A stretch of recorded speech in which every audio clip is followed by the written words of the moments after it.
Welcome back. I'm Heather with S&S Outfitter and Guides. This month we celebrate our very own Randy George, who was named as WYOGA's Hunting Guide of the Year for 2022. Prior to the banquet, I was able to steal a few moments of his time away to ask him how he got into this industry, what keeps him coming back for more, and to hear all about a very memorable first guiding experience. So without further delay, please enjoy my interview with Randy George.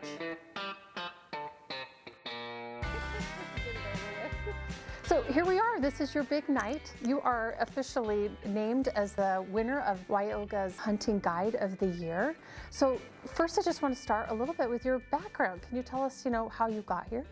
Well, I started guiding in 1992, I believe, for Johnny Winters, and worked for Two Ocean Pass Outfitters. Well, I started there and worked for him for 2 years and just kind of went on down the line to different outfitters, and I worked for a couple other guys and Nate Vance and the Thoroughfare, and eventually ended up with Cy with S&S Outfitters, and I worked for I think this will be my 13th year or something like that. Yeah. I do the rifle hunts for Cy, and I used to do full-time. I was full-time for a long time, from September till the end of October. I really like guiding elk hunters during the rut, so I did that for Taylor Ingham, who's with East Fork Outfitters, and so I worked with Taylor for several years, and I do the archery hunts for Taylor, and then I would come back and do the rifle hunts for S&S in October. Yeah.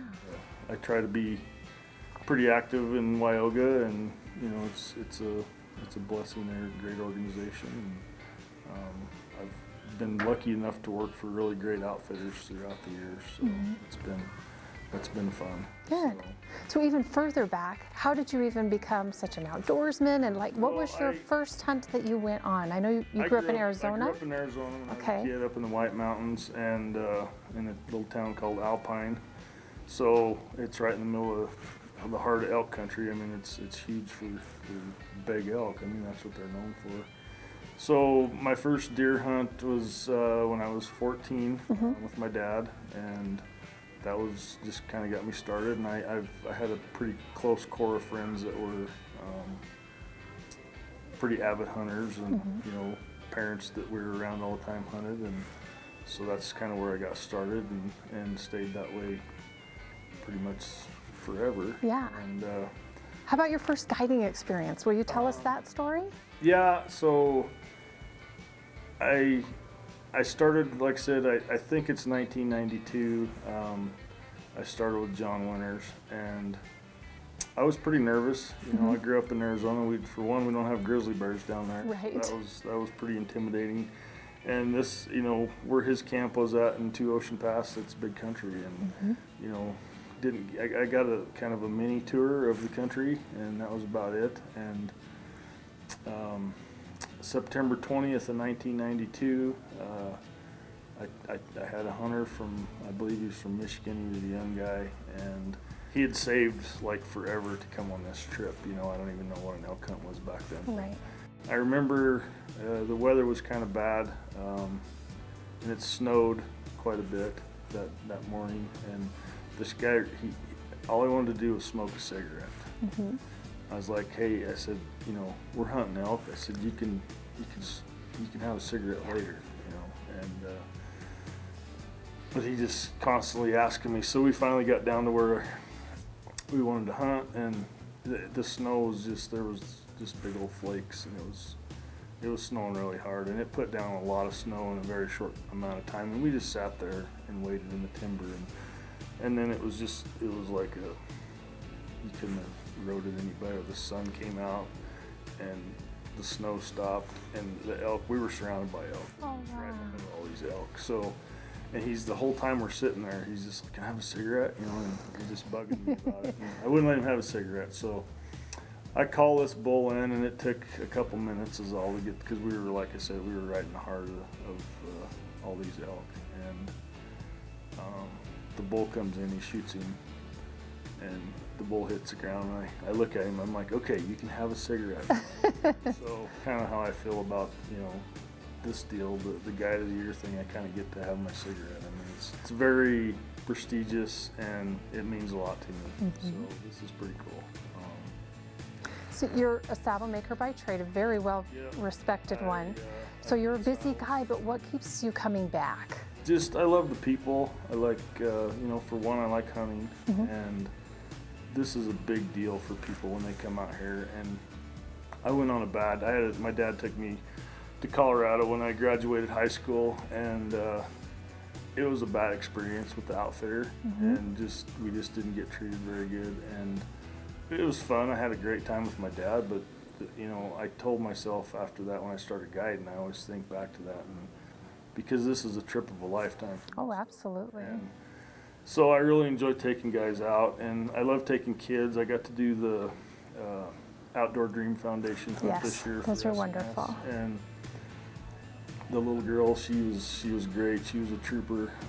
It's just something I love to do, and we have a great crew of guys, and it's fun to be with all of them, and I couldn't ask for better places to work. So perfect. It's been good. Good. So tell us, twofold question here. Who nominated you, and what does this award mean to you?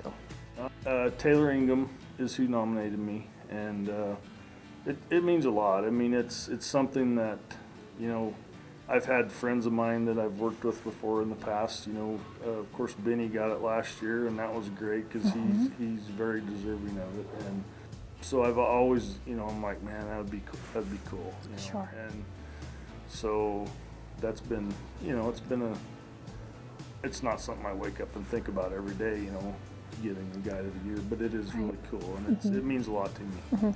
It's a big honor for sure, isn't it? It is, and I appreciate, you know, them voting for me and you know, putting me in this position. So well, we think you're very well deserving, and we're thrilled for you. So typically, you know, when you win something like this, you have been led to this point, like you mentioned that your dad took you on that first hunt, or those outfitters along the way, or even that your family is like, hey, they understand that I need to go hunting. So is there anyone that you would like to thank? Yeah, first of all, I'd like to thank my family. You know, they put up with me being gone, and you know, WYOGA for having this opportunity, and because they're a great organization, and you know, they're big for the hunting in Wyoming, and you know, if we didn't have them, we'd be in trouble.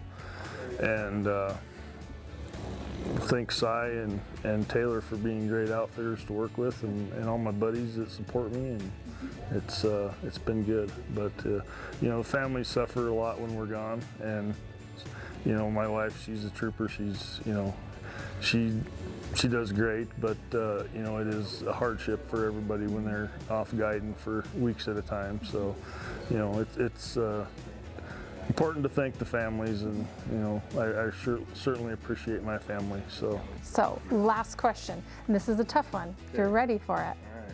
This belt buckle that you're going to win, the Guide of the Year belt buckle, will it just be on display at your place, or are we going to see you out and about wearing it? No, I'll probably wear it. Okay. I'll probably wear it. It's something I'll be proud of, and if, you know, I want to display it on my wall, I will, or whatever. But yeah. So, perfect.